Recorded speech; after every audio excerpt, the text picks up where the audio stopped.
ka ndonjë mjet shpëtimi që shpesh harroni ta merrni me vete? Au, shumë herë.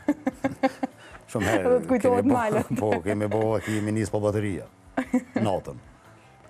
Edhe është, qyshtojnë si qorë më operu. Pa bateri, natin një qarë.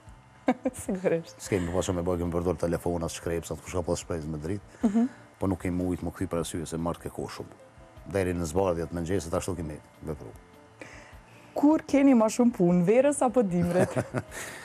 Valaj, verë, dimen, pranë verë, vjesht. Gëdim se ka ndonë sezona. Gjithë asinte e vitit kemi pas raste. Ka shumë antarë në grupin të Erik? Po, vullnetarë ka shumë.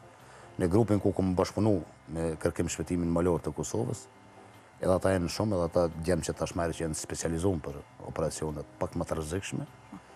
Te na ka, mashallah, sa dush, djemë 3, vajza 3, po shumicën e pjesarëve i kam polici jashtë detyrës, ushtarë jashtë detyrës, gardian burgjev jashtë detyrës, edhe djemë të alpinistët që i njohin fushën mirë, natyren. Po i përmend kërkim shpëtimit shumicën e rasteve në malit e Shqipërisë. Aq të ashpra janë? Dhe gjërë natyre e Shqipërisë është Zvicra e dytë në botë, që është e bukur, se ke idenë. Po të gjithë alpinistët dhe turistët, nërse i respektojnë rregullat e sigurisë dhe stazën të cilën duhet me kalu, atëherë, pa dyshim që asë një aksident nuk bëndodhë. Po shumica nga ta kanë qef me eksploru diçka më shumë, dalin jashtë stazës, ku jenë edhe shajet e rrezikut.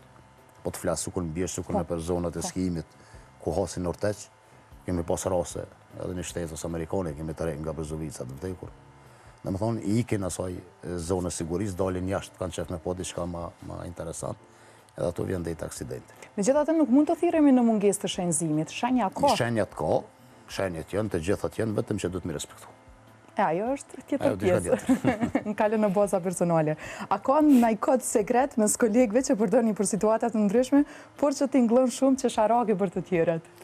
Ne kemi kodën të radiolidhe që bisedojmë, shumë herë kemi përdojrë emnat kafshëve.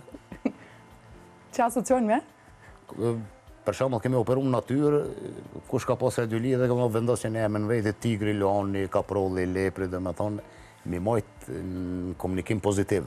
Edhe ata që janë për rreth ati që dëgjojnë radiolidhjen, për arsye se ka shumë për vullnetarëve ku ti lëshom një fushës, diqysh hasin shinë, lëq, ftaft, pritojnë, janë me pretesë, po kur dëgjojnë humor në për radiolidhje me pseudonime të kafshëve, atëherë ju vjen një farë humor e vazhdojnë, marrin një farë motivimi që mos më ndalë. Tigrin e dë, para që të mbas. Kjo është kodë sekreti unë me kafshë. A ke pas ndonjë rast kur dikush që e ke shpëtu ta ka kthy nderin me një mënyrë të çuditshme?